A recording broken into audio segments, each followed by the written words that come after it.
Welcome to ज़रा हट के मुबश्शिर ज़ैदी और वसअतुल्लाह खान का सलाम कबूल कीजिए।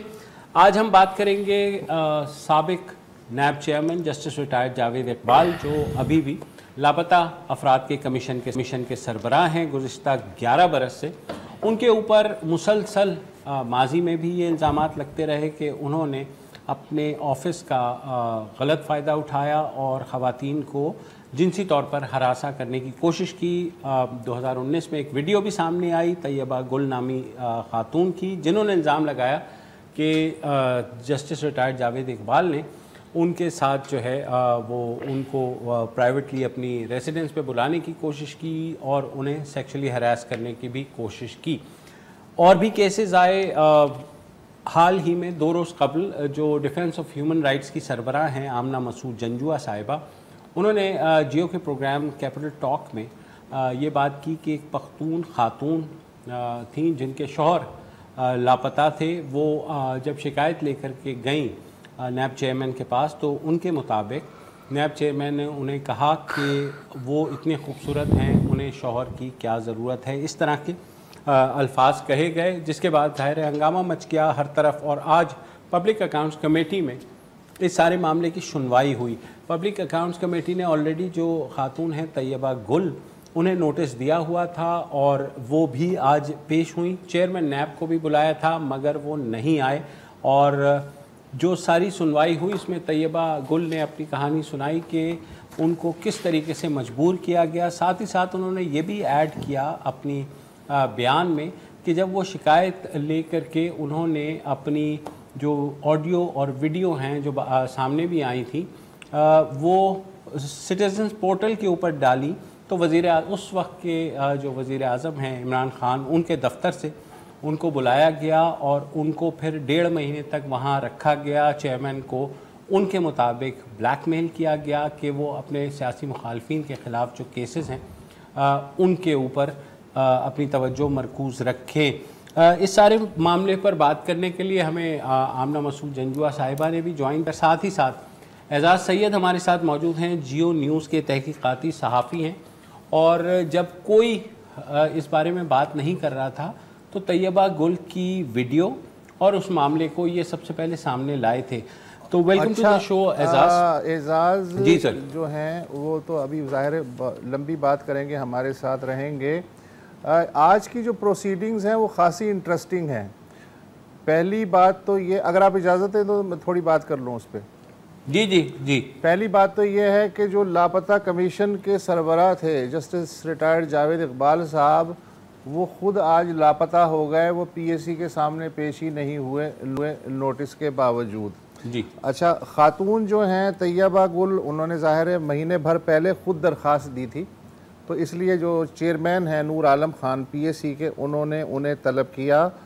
और तैयबा गुल ने जो डिटेल्स बताई हैं वो मेरा ख़्याल है मुख्तसरन हमें बताने की ज़रूरत है कि उनके ख़िलाफ़ इब्तदाई नोटिस जारी किए बग़ैर 20 मिलियन रुपए का रेफरेंस एहतसाब अदालत में दायर किया गया। इस दौरान मेरी जस्टिस जावेद इकबाल से फ़ोन पे तकरार भी हुई इस बारे में, जिसके 2 दिन बाद नैब लाहौर ने मुझे गिरफ़्तार कर लिया। नूर आलम खान जो चेयरमैन है पीएससी के, उन्होंने तैयबा गुल से पूछा कि आपके जो और चेयरमैन के जो मुबैना ताल्लुक़ हैं उसके बारे में आप क्या कहती हैं। तो तैयबा ने कहा कि वो जबरी लापता अफराद की इंक्वायरी के सिलसिले में उनसे मिली थी और मुझे हर फोरम पे उन्होंने कहा कि आप खामोश रहें, आपको इस बारे में बात करने की ज़रूरत नहीं है। बकौल तैयबा मेरे ख़िलाफ़ 40 FIR दर्ज हुई और एक झूठा रेफरेंस दायर हुआ। डीजी नैब लाहौर ने मुझे उरिया करके फ़िल्म बनाई और मेरा नाम नो फ्लाई लिस्ट में डाला गया। कोयले के ट्रकों की चोरी के पर्चे काटे गए। डीजी लाहौर नैब मेजर रिटायर्ड शहजाद सलीम ने जावेद इकबाल को उनकी वीडियोस की बुनियाद पे बकौल तैयबा ब्लैकमेल करने की कोशिश की। फिर एक निजी चैनल के मालिक ताहिर खान, बकौल तैयबा ताहिर खान और साबिक वज़ीर आज़म के प्रिंसिपल सेक्रेटरी आज़म खान ने मुझसे ये वीडियोस हासिल कर लिए। तो आप जो बात कर रहे थे कि जी इन वीडियोस की बुनियाद पे शायद उन पे दबाव डाला गया हुकूमत की तरफ से कि अब आप हमारे इशारों पे चलें, तो उससे इस बयान का थोड़ा बहुत लिंक बन रहा है। मुझे फ़िलहाल यही कहना था। जी, इसीलिए मैं कह रहा था कि जब वो वीडियोस दी गई तो तैयबा ने ये भी इल्ज़ाम लगाया कि उनको वज़ीर आज़म हाउस में तकरीबन 1.5 महीने तक रखा गया और जब तक ये मामला ठंडा नहीं हुआ उनको नहीं छोड़ा गया। एजाज़, ये मामला जब सामने आया, ये जो चेयरमैन नैब हैं इनके बारे में बहुत सी ऐसी बातें माजी में भी हुई, बहैसियत जब ये प्रेस काउंसिल के चेयरमैन रहे, जब ये सीनियर जज ऑफ द सुप्रीम कोर्ट रहे, तो ये जो शिकायतें आईं ख़ास तौर पर तैयबा गुल वाली, जिससे मामला फिर खुला, तो आपके पास क्या डिटेल्स हैं? उस वक्त तो जाहिर है किसी को भी रिपोर्ट करने की शायद इजाज़त ही नहीं थी या इल्म नहीं था या कम अज़ कम किसी को ज़रूरत नहीं हुई। तो इस मामले में मैं चाहता हूँ कि ये जो इनका पर्सनल कंडक्ट है टुवर्ड्स ख़वातीन, वो आपके इल्म में कब आया कि ये इस तरह की, और ये सारी कार्रवाइयाँ जो भी करते थे लापता अफराद कमीशन के दफ्तर में होती थी, नैब के दफ्तर में नहीं होती थी? बशर साहब बहुत शुक्रिया, वसत साहब का भी शुक्रिया। मैं अपने दफ्तर में बैठा था, मुझसे रब्ता हुआ तैयबा गुल साहिबा का, जो उस वक्त इस सारे मामले में थी, और तैयबा गुल साहबा से मेरी जब बातचीत हुई तो तैयबा गुल चाह रही थी कि वो इंटरव्यू दें और वो बात को सामने लाना चाहती। मैं फ्रैंकली ज़रा रिलक्टेंट हुआ कि पता नहीं क्या हकीकत क्या है। तो तैयबा साहिबा से टाइम तय हुआ, उनको इंटरव्यू किया, लेकिन वो इंटरव्यू चल नहीं सका। ये जो जावेद इकबाल साहब हैं, जैसे जावेद इकबाल साहब, इनका एक पूरा ट्रैक रिकॉर्ड है। जब ये कोयटा में थे तब भी इनके ऊपर इस तरह का एक इल्ज़ाम लगा था। जब ये सुप्रीम कोर्ट के जज बने तो एक इटालियन लेडी के हवाले से इनकी इसी तरह की बातें सामने आई थी। फिर जब ये चेयरमैन नैब बने थे तो अगस्त 2018 में एक पोलिश खातून थी जो पाकिस्तान का इमेज बेहतर बनाने के लिए PIA के त्यारे में उसने एक थोड़ा सा डांस किया था, और आपको पता कि जी एवा बैक, तो इन्होंने चेयरमैन नैब के हैसियत से इस बात का नोटिस ले लिया कि ये इसने डांस क्यों किया है। अब ज़रा चेयरमैन नैब का क्या काम है किसी के नोटिस लेने या उसका दायरा इख्तियार क्या है, तो उसके ऊपर काफ़ी बातचीत हुई। फिर जब ये खातून जब आगे बढ़ी तो सबके जो रोंगटे हैं वो खड़े हुए, हमने चेक किया और वाकई इस खातून की जो बातें थी वो काफ़ी हद तक दुरुस्त थी। इस खातून ने जब शोर मचाने की कोशिश की तो सच्ची बात यह है मुबशर साहब, इसका शोर सुनने के लिए मीडिया मौजूद नहीं था। जब चेयरमैन नैब जावेद इकबाल पूरी ताकत के साथ चेयरमैन थे, इनको प्रोटेक्शन बहुत सारे और लोग भी दे रहे थे जिनका नाम ना ही लिया जाए तो बेहतर है। जो तैयबा गुल कह रही हैं कि उनके खिलाफ 40 पर्चे काटे गए, तो 40 पर्चे जावेद इकबाल के कहने पे तो नहीं काटे गए, वो तो जो लोग इनको प्रोटेक्शन दे रहे थे उनके कहने पे काटे गए। तो जावेद इकबाल हमें एक बंदा नजर आता है, ये जावेद इकबाल एक आदमी नहीं है, ये एक पूरी माइंडसेट का नाम है और पूरे एक नेटवर्क का नाम तो है। आपके इल्म में आया कि उस वक्त के वजीर आजम इमरान खान ने इनको हटाने का फैसला कर लिया था? जी बिल्कुल, इब्तदाई तौर पे मेरी इतलात के मुताबिक जो उस वक्त के DG ISPR थे उनके भी नॉलेज में था कि ये इस तरह की कोई न्यूज़ आएगी। उस वक्त के जो प्राइम मिनिस्टर के एडवाइज़र्स थे उसमें साबिक MD PTV जो बेग साहब थे, यूसुफ बेग मिर्ज़ा, उन साहब के इल्म में ये बात थी। ताहिर खान भी काम किया करते थे। फिर मोहसिन बेग जो कि इमरान खान से उनके अलग रस्ते, मोहसिन बेग साहब को भी सारे मामले का इल्म है। तो इन सब को इस बात का पता था। हुआ ये कि जब ये मामला आगे आया तो जावेद इकबाल साहब ने अपने जो पुराने रवाबत थे, क्योंकि पोस्टिंग्स ट्रांसफ़र हो जाती हैं इधर उधर, तो उन्होंने जो पुराने जो दोस्त थे उनसे रब्ता करके फिर उन्होंने सारा जो कंट्रोल है वो लिया। पुराने दोस्तों को याद कराया कि हमने आपके लिए बड़ी खिदमत सर अंजाम दी हैं। तो फिर इनको ऐसी प्रोटेक्शन मिली कि जो मैंने भी देखी और आपने भी देखी, मेन स्ट्रीम मीडिया पर कहीं पे भी तैयबा गुल की कोई खबर नहीं थी। आज वो चले गए हैं, तो आज मैं और आप और इमरान खान साहब का देखिए कि इमरान खान साहब ने यू टर्न ले लिया। ना सिर्फ चेयरमैन जावेद इकबाल के साथ जाके खड़े हो गए जो इन्होंने उसको हटाना था, उनसे अपने काम लिए, अपने मन मर्जी के केसेस करवाए और फिर तैयबा गुल को प्राइम मिनिस्टर हाउस में रखा। वो कौन लेके आया था ये एक अलग मामला है। और साथ ही साथ जो इससे भी अहम बात है कि इमरान खान साहब ने इसी जावेद इकबाल को, जिनके खिलाफ रेफरेंस दायर होना चाहिए था, रेफरेंस मिसकंडक्ट का दायर करके इनको बरतरफ किया जाना चाहिए था, इनकी मुद्दत मुलाजमत में तोसी के लिए एक आदमी के फ़ायदे के लिए इन्होंने कानून बनाया और कानून की मंजूरी हुई। ये मैंने और आपने देखा है और ये हुआ है। अच्छा, हमारे साथ आमना मसूद जंजुआ साहिबा भी मौजूद हैं, जो मेरे ख्याल में कोई तकरीबन 15 साल से तो मैं देख रहा हूँ कि वो लापता अफराद का मामला उठा रही हैं। डिफेंस फॉर ह्यूमन राइट्स की सरबराह भी हैं। इनके अपने जो शौहर हैं मसूद जंजुआ साहब, वो अभी तक लापता हैं और हम रोज़ दुआ करते हैं अल्लाह करे कि वो कभी वापस आ जाए। आमना साहिबा, आपने एक इंटरव्यू दिया 2 रोज़ कबल जिसमें आपने कहा कि एक पख्तून खातून आई थी चेयरमैन नैब, जब ये लापता कमीशन के चेयरमैन के तौर पर ऑफिस में इनके, और उन्होंने इनसे अपने शौहर की गुमशुदगी के लिए दरख्वास्त की, तो इन्होंने आगे से उन्हें ये कहा कि आप इतने खूबसूरत हैं, आपको शौहर की क्या ज़रूरत है। तो इनका कंडक्ट, आपने तो इनके साथ डील किया है साल हर साल, जाहिर है अभी इनको 11 साल तो हो गए हैं चेयरमैन बने हुए। बहैसियत लापता कमीशन के चेयरमैन का बहुत सी फैमिलीज आती होंगी, तो आपके पास ये शिकायत तवातुर के साथ आई या ये एक आइसोलेटेड शिकायत थी? शिकायत खैर बहुत मेरे सामने की है और मेरे ऑफिस में आई और वो बहुत ज़्यादा रोई है। कहा कि मैं कभी भी नहीं जाऊंगी। और जाहिर है कि ऐसी बात मैं खुद भी शॉक हो गई थी। और अक्सर मैंने इस तरह की चीज़ें नोट भी की थी कि जो वो ख़वातीन को कहते थे, क्योंकि मैं एक रेगुलर बेसिस पे कमीशन के साथ रहती थी और मतलब अपने केसेस लेके जाने और उनके साथ जो हेयरिंग्स करवानी, उनको गाइड करना, तो उनको ये कहते थे कि आप आए, मैं आपको चाय पिलाता हूँ, मेंबर में आए।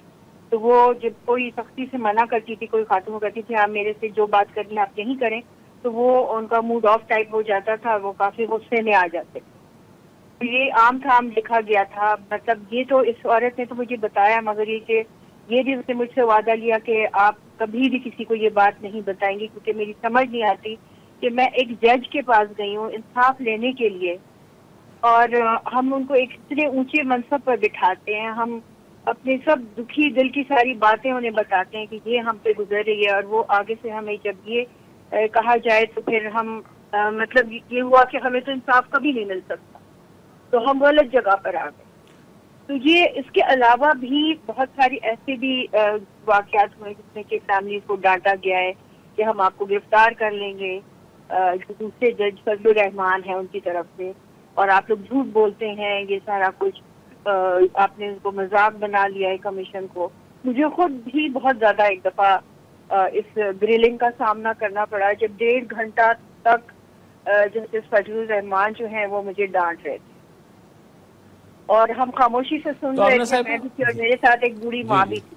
तो ये कमीशन के खिलाफ तो देखिए हम अरसद दराज से कह रहे हैं कि इसे बंद होना चाहिए, इसका कॉन्डक्ट हमें पसंद नहीं है। इनके सरबराह के कैरेक्टर के ऊपर इतने बड़े बड़े इल्जाम आ चुके हैं जो कि अब मतलब देखिए, अब तैयबा जैसी जो वाकया है उससे ये बात साबित होती है कि ये इतने वेल कनेक्टेड है कि जो भी कुछ मैं कह रही थी वो बिल्कुल जैसे कि वो all was falling on def years, कोई भी नोटिस नहीं ले रहा था। यानी कि सुप्रीम कोर्ट को भी मैंने एप्लीकेशन लिखी थी और उन्होंने भी कोई नोटिस नहीं लिया था।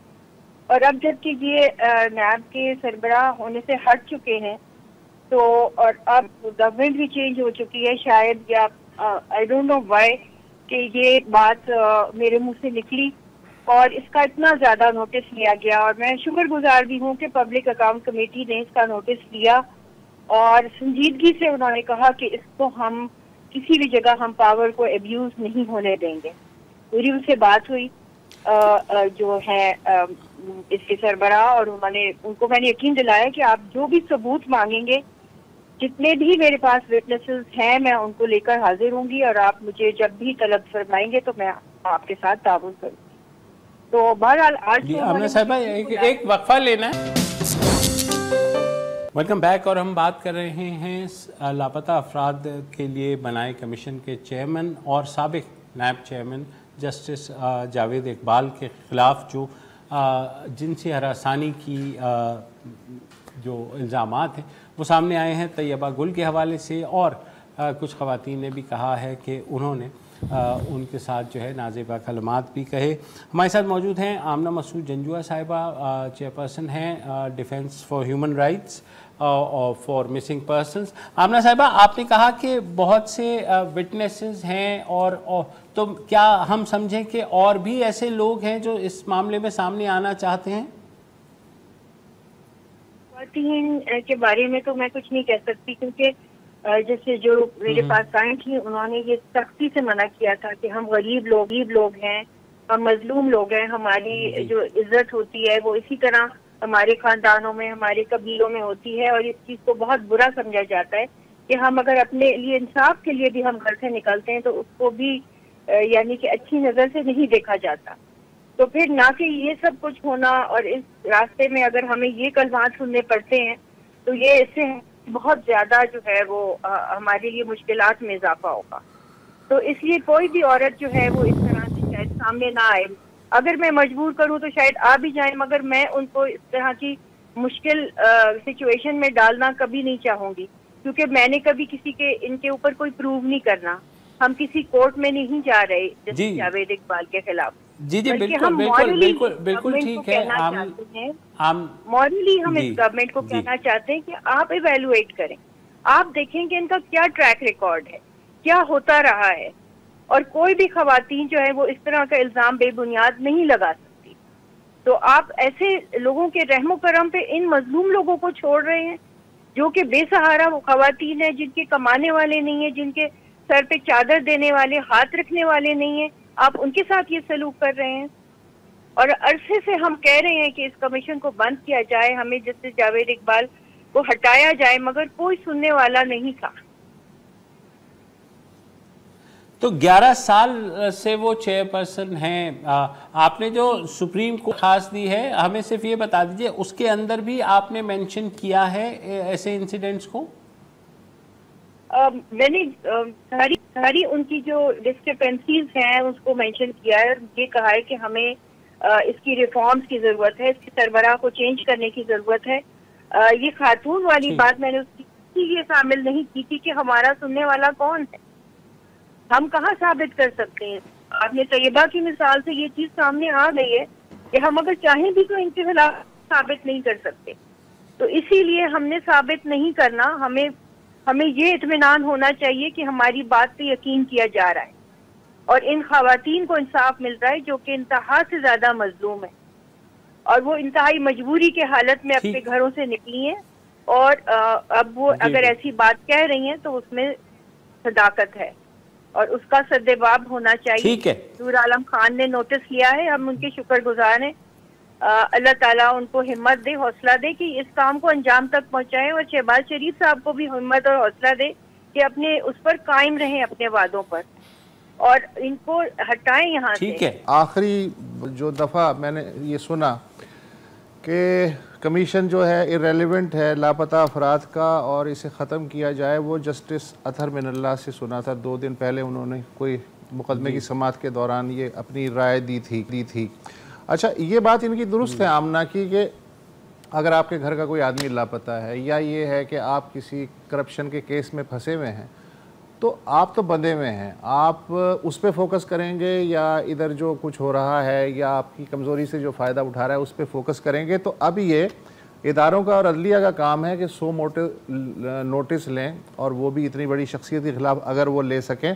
आज इंटरेस्टिंग बात यह है कि जब ये PAC की कार्रवाई मुकम्मल हो गई उसके बाद नूर आलम खान जो चेयरमैन है उन्होंने मीडिया से बातचीत करते हुए कहा कि जो सरकारी ओहदेदार हैं और जो ताकतवर ओहदेदार हैं उनको इख्तियारात के नाजायज़ इस्तेमाल से रोकने की अशद ज़रूरत है। इस बाबत ज़्यादातर ख़वातीन को सुना नहीं जाता या फिर उनकी आवाज़ दबा दी जाती है। ये नूर आलम खान ने भी कहा, जो एंडोर्स करता है आमना की बात को। उन्होंने कहा कि हमें जो है कई बार ये बताया गया कि इस केस को आप हाथ इसलिए ना लगाएं कि ये PAC पब्लिक अकाउंट्स कमेटी के दायरे इख्तियार में नहीं आता, तो हमें साबित करना पड़ा प्रोसीजरल चीज़ों के ज़रिए कि ये बिल्कुल हमारे इख्तियार में आता है और हम इसकी समाअत करेंगे। और बकौल उनके नैब में कई अच्छे लोग भी हैं, मगर किसी इदारे में अगर भेड़िए भी घुस जाएं तो फिर उनकी निशानदेही और उनको निकालना जो है वो भी उतना ही ज़रूरी है। और फिर उन्होंने कहा कि आज हमने जावेद इकबाल साहब को बुलाया था, वो नहीं आए, लेकिन अगर अगली समात में वो नहीं आए तो फिर PAC की जानिब से वारंट भी जारी किए जा सकते हैं, वो पेश हों। तो ये मामला खासा पका हुआ है भाई साहब। जी बिल्कुल ऐसा ही है। यहाँ वक्फा लेते हैं और वक्फे के बाद वापस आते हैं। Welcome back. पंजाब में ईद के बाद 17 जुलाई को एक ही दिन 20 सूबाई नशिस्तों पे ज़िमनी इंतखाब हो रहे हैं। जहाँ तक मेरी याददाश्त काम करती है, इतनी बड़ी ज़िमनी इंतखाबी एक्सरसाइज पंजाब में गालिबन पहली बार हो रही है। जो हुकूमती इत्तेहाद है वो तवक्को थी जैसे सिर्फ मुस्लिम लीग नून के जो उम्मीदवार हैं वो 20 की 20 नशिस्तों में जो हैं वो PTI का और बाकी उम्मीदवारों का मुकाबला करेंगे। पीपल्स पार्टी ने अपनी तरफ से मुकम्मल यकीन दहानी कराई है मुस्लिम लीग नून को कि हम आपका साथ देंगे। इस दौरान इलेक्शन कमीशन ने जो वज़ीर आला हैं हमज़ा शहबाज, उनकी जानिब से रोशन घराना स्कीम के तहत पंजाब के तकरीबन 9 मिलियन ख़ानदानों को 100 यूनिट बिजली की मुफ्त फरहमी की जो सहूलत का ऐलान था उसको 17 जुलाई तक मुअत्तल कर दिया है। हालांकि हुकूमत ने ये मौक़िफ़ पेश किया सूबाई हुकूमत ने कि जी इसका तो बजट में एलोकेशन हो चुका है और ये कोई खुसूसी इंतखाबी स्कीम नहीं है, लेकिन इलेक्शन कमीशन ने कहा कि अगर ये बजट में एलोकेट था तो इसका अलग से ऐलान करने की क्या ज़रूरत थी, और भी स्कीमें थी उनका ऐलान क्यों नहीं किया गया। तो ये एक तरह से वोटों पे असरअंदाज होने की कोशिश की है। इस पर यकीनन PTI को खुश होना चाहिए। PTI को इस पर भी खुश होना चाहिए कि इलेक्शन कमीशन ने जो 5 मखसूस नशिस्तें थीं उन पे जो नाम हैं उनका ऐलान कर दिया है और उनका ताल्लुक़ PTI से है। लेकिन इमरान खान साहब जो इस वक्त बहुत हंगामी तौर पे हर हलक़े में जाके इंतखाबी मुहिम चला रहे हैं और एग्रेसिवली चला रहे हैं, वो बिल्कुल भी खुश नहीं हैं इस पेशरफ के बावजूद। मुसलसल उनका जो थीसिस है वो यही है कि इलेक्शन कमीशन जो है बकौल उनके बेज़मीर है, मुसलसल बिका हुआ है, हुक्मरान पार्टी से उसका गठजोड़ है, और अगर ये लोग एम्पायर भी इन लोगों से मिले हुए हैं उसके बावजूद भी ये लोग हार जाएंगे। लेकिन वो ये भी कह रहे हैं कि जी बोगस वोटों का इंदराज भी हो रहा है वगैरह वगैरह वगैरह। हर जलसे में एक नया एलिगेशन सामने आ जाता है। तो मैं ये जानना चाहता हूँ हमारे जो नामानिगार हैं उमर फारूक साहब, खान साहब खुशी नहीं हो रहा है, हालांकि सारे स्टेप्स उनकी फेवर में भी जा रहे हैं इंतज़ामी तौर पे, क्या मसला क्या है? जी शुक्रिया वसूतुल्लाह खान साहब। लगता यूँ है कि इमरान खान साहब अपनी हर तकरीर में इलेक्शन कमीशन ऑफ पाकिस्तान पे मज़ीद प्रेशर जो है वो डाल रहे हैं और वो ये चाहते हैं कि इलेक्शन कैंपेन जब तक चलती रहे उस वक्त तक प्रेशर जो है वो इलेक्शन कमीशन पर रहे। और इसके बावजूद जैसा कि आपने तस्करा किया कि 5 मखसूस नशस्तें जो हैं वो PTI के हक़ में आ गई हैं और स्कीम जो है हमज़ा शहबाज ने जिसका ऐलान किया था वो भी बंद हो गई है। लेकिन उसके बावजूद इलेक्शन कमीशन जो है वो तनकीद की जद में है इमरान खान की हर तकरीर के अंदर। आज भी जो उन्होंने लाहौर में जो जलसा किया धर्मपुरा में, जो PP 158 है, मियां अकरम उस्मान वहाँ से कैंडिडेट हैं PTI के, उसमें भी उन्होंने इलेक्शन कमीशन को ख़बरदार किया, इलेक्शन कमीशन को तनकीद का निशाना बनाया। इससे पहले भी अगर आप उनकी तकारीर उठाएं तो इलेक्शन कमीशन ना सिर्फ इमरान खान बल्कि तमाम PTI के रहनुमा जो इस इलेक्शन कैंपेन का हिस्सा हैं वो इलेक्शन कमीशन को बार बार अपनी बयानात के ज़रिए अपनी तकारीर में ख़बरदार कर रहे हैं कि वो किसी भी किस्म का जो है वो बायसनेस शो ना करे PMLN की जानिब। तो इलेक्शन कमीशन लगता यूँ है कि ज़ेरे असर करने की कोशिश कर रही है PTI। लेकिन ये टेक्निक मुझे बहुत पसंद आई ज़ाती तौर पे। मुबशिर, मुझे नहीं पता तुम्हें ये टेक्निक पसंद आई या नहीं, कि दोनों सूरतों में जो है वो खान साहब की विन विन सिचुएशन होती है। अगर वो हारते हैं तो वो कहेंगे देखा मैं पहले से कह रहा था कि ये इलेक्शन कमीशन और ये एम्पायर और ये हुक्मरान इम्पोर्टेड हुकूमत और ये होना ही था, और अगर वो जीत जाते हैं तो देखा मैंने पहले ही कहा था कि ये जितनी मर्जी साजिशें कर लें हमें जीतना ही है। तो ये एक तरह की विन विन टेक्निक है, मुझे तो बहुत अच्छी लग रही है। नहीं वसत साहब देखें, वो तो होता ही है। अगर नून हारेगी, नून भी यही बात करेगी कि जी इन्होंने ब्लैकमेल कर दिया और ये कर दिया। मसला ये है कि देखें, इन ज़िमनी इंतखाबात के ऊपर जो हमजा शहबाज की हुकूमत है वो खड़ी हुई है, वो हवा में मुअल्लक़ हैं। हमजा शहबाज बहैसियत वज़ीर आला पंजाब, और ये सीटें फ़ैसला करेंगी। तो नून का जो ख्याल है कि 15 तक वो ले जाएंगे इनमें से, तो वो आसानी से हुकूमत बना लेंगे। एजाज़, आप भी इसको देख रहे हैं, पंजाब में ट्रेडिशनली जो हुकूमती जिसकी हुकूमत होती है उसका ही डंका बजता है। नहीं, ऐसा नहीं हुआ। आपको याद हो कि जब इमरान खान साहब वज़ीर आज़म थे तो ज़िमनी इंतखाबात पंजाब में होते रहे, डस्का का इलेक्शन आपने देखा, और भी इलेक्शंस हुए, तो इमरान खान साहब वो हार गए। लेकिन एक बात याद रखने की है, पंजाब की एक पुरानी ट्रेडिशन भी है कि पंजाब के जो लोग हैं वो पावर के साथ होते हैं। अब इमरान खान साहब जो बयानियाँ दे रहे हैं, जिसकी अगर हकीकत के ऊपर, हकीकत की कसौटी के ऊपर चेक किया जाए वो तो ठीक नहीं है, लेकिन उनका बयानिया मकबूल भी है। तो ये इंटरेस्टिंग इस तरह से है कि पंजाब के लोग आम तौर पर इक़्तिदार का साथ ही देते होते हैं, लेकिन इस दफ़ा इमरान खान साहब का बयानिया भी है। तो मैं तो ये समझता हूँ कि इलेक्शन बड़ा सख्त होगा, और जो हमजा शहबाज साहब ने वो जो 100 यूनिट फ्री करने का ऐलान किया, उस पर अमल दरामद बेशक बाद में होता रहे, उसने एक बहुत बड़ा डेंट भी दिया है पाकिस्तान तरीके इंसाफ का जो नैरेटिव है, क्योंकि एक प्रैक्टिकल चीज़ें होती हैं और एक चीज़ होती है बयानात। तो इमरान खान साहब जो हैं वो तो अभी बयानात ही दे रहे हैं, हुकूमत में भी थे तो दावे ही कर रहे थे या बुरा भला कह रहे थे। तो हमजा की तरफ से ये बयान आना या पॉलिसी का ऐलान करना, ये मेरे ख्याल में वक्फे के बाद सेम मैं चाहूँगा कि उमर फारूक भी जवाब दे दें, इसलिए कि आप फील्ड में हैं। आप क्या वाइब्स देख रहे हैं, क्या आपकी फीलिंग है फील्ड में रहते हुए, तो आपका जवाब भी हमें चाहिए होगा। वक्फा ले लें। Welcome back. बात कर रहे हैं 17 जुलाई को जो 20 नशिस्तों पर पंजाब में ज़िमनी इंतखाब हो रहे हैं, जो फैसला करेंगे कि किसकी हुकूमत आएगी, क्या हमजा शहबाज की हुकूमत रहती है या PTI की हुकूमत वापस आ जाएगी। उमर फारूक हमारे साथ मौजूद हैं, सीनियर पॉलिटिकल करस्पॉन्डेंट हैं। उमर, आप ऑन ग्राउंड सिचुएशन भी देख रहे हैं, बयानियों की भी बात हो रही है। आपको लगता है कि PTI के लिए ये माहौल साजगार है, क्योंकि इन्फ्लेशन, महंगाई बहुत ज़्यादा है, लोड शेडिंग चल रही है, लोग बेजार हैं, ऐसे में PTI कोई जादू जगा सकती है, या जो टिपिकल एडमिनिस्ट्रेशन पावर के साथ जाती है हुकूमत कोई भी, वो इस दफ़ा भी जीतेगी?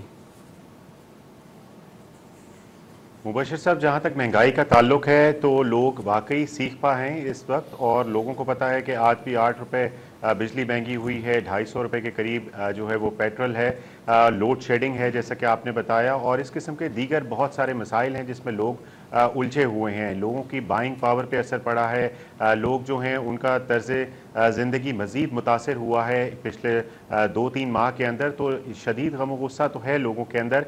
अब ये नून लीग पर किस हद तक उतरता है ये गुस्सा, ये तो 17 जुलाई को पता लगेगा। लेकिन एक बयानिया जिसको मुस्लिम लीग नून भी अपने हर जलसे के अंदर बता रही है लोगों को कि ये तमाम तर महंगाई जो है इसके ज़िम्मेदार इमरान खान और PTI की साबिक हुकूमत है। इस बयानिए को किस हद तक बाय करता है वोटर, ये तो अब देखने में पता लगेगा। लेकिन बहुत सारे लोगों का ये भी ख्याल है कि मिस मैनेजमेंट हुई है 2-3 महीने के अंदर, और मुस्लिम लीग नून की जब हुकूमत आई है तो महंगाई का एक तूफान आया है। तो यकीनन ये वो एक फैक्टर है जिसको कैश करने की कोशिश कर रही है PTI।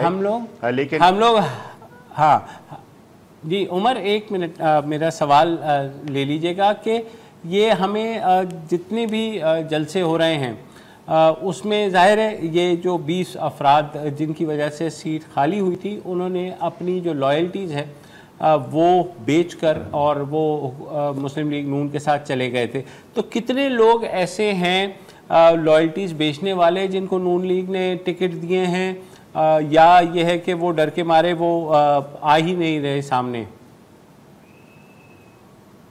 मुबशर साहब, ज़्यादातर वही लोग हैं जिन लोगों ने लॉयल्टीज़ अपनी तब्दील की थी, PTI को छोड़ के मुस्लिम लीग नून के साथ शामिल हुए थे, मुनहरफ हुए थे। ज़्यादातर वही लोग हैं। बहुत सारों का ताल्लुक जो है उसमें से तरीन ग्रुप में से है, जैसे कि PTI के चौधरी अमीन जुल्करनैन थे, अब वो मुस्लिम लीग नून की टिकट पर लड़ रहे हैं। इसी तरह लाहौर में नज़ीर चौहान थे, PTI के MPA थे, अब वो मुस्लिम लीग नून के टिकट पर जो है वो इलेक्शन लड़ रहे हैं। इसी तरह जो हैं वो बाकी बहुत सारे जो हैं, जैसे साहिवाल का अगर तस्करा करें तो नुमान लंगड़ियाल हैं, झंग से फैसल जब्बाना हैं, तो ये एक लंबी लिस्ट है। इसके साथ साथ शेखुपुरा PP 140 जहाँ पर इमरान खान ने जलसा भी किया आज, वहाँ पर मियाँ खालिद महमूद PTI के थे, अब उनके मुकाबले में जो है PTI के खुरम विर्क हैं। तो एक वही लोग हैं और इनका भी एक फैक्टर है जो कि हल्के की आवाम को जो है वो गुस्सा शो कर रहे हैं। वो PTI के वोटर्स जिन्होंने जाहिर है इनको वोट दिया था, उसके बाद ये मुनहरिफ हो गए और ये अब मुस्लिम लीग नून की टिकट पर ला रहे हैं। तो ये बहुत ज़्यादा एक दिलचस्प नौयत का इलेक्शन है, ज़िमनी इंतखाब ये जो होने जा रहा है, इसमें बहुत सारे मल्टीपल फैक्टर्स इन्वॉल्व हैं। लेकिन लाहौर की अगर आप बात करें तो चारों हल्के जो हैं ज़िमनी इंतखाब के जिनमें हो रहा है, उनमें जो MNAs हैं ऊपर वो तमाम तर मुस्लिम लीग नून के लोग हैं। तो एडमिनिस्ट्रेशन वाइज अगर देखा जाए, चूँकि हुकूमत पंजाब में उनकी है, एडमिनिस्ट्रेशन वाइज मुस्लिम लीग नून जो है वो स्ट्रॉन्ग है। आप जितना मर्जी कह लें कि वो गैर जानिबदारी का मुजाहरा कर सकते हैं एडमिनिस्ट्रेशन और बाकी इदारे, लेकिन फिर भी कहीं ना कहीं उनका टिल्ट जो है वो लोगों को नज़र आता है और इसका ही बार बार जिक्र कर रहे हैं इमरान खान और दीगर PTI के रहनुमा। तो ये एक वो फैक्टर है। और दूसरा, अगर आप ये बात करें कि ऑन ग्राउंड अगर इलेक्शन डे को मैनेज कौन करता है, तो यकीनन वो PMLN उसमें बहुत ज़्यादा लीड लेके जाती है PTI से, क्योंकि PTI की अभी भी उस हद तक ग्रास रूट लेवल पर ऑर्गेनाइजेशन मौजूद नहीं है, उतने ज़्यादा हर हल्के में ट्रेन नहीं है उनके लोग जो कि मैनेज कर सकें बेहतर तरीके से इलेक्शन को। तो 17 जुलाई को जो कि एक बहुत चीफ मिनिस्टरशिप स्टेक पर है हमजा शहबाज की, तो ये एक बहुत बड़ा चैलेंज होगा PTI के। उनको कोई भी ऐसा एक फैक्टर नहीं होगा जो स्किप करना पड़े। अच्छा, जो भी नतायज आते हैं उनसे क्या पंजाब का क्राइसिस हल हो जाएगा या मजीद तेज हो सकता है?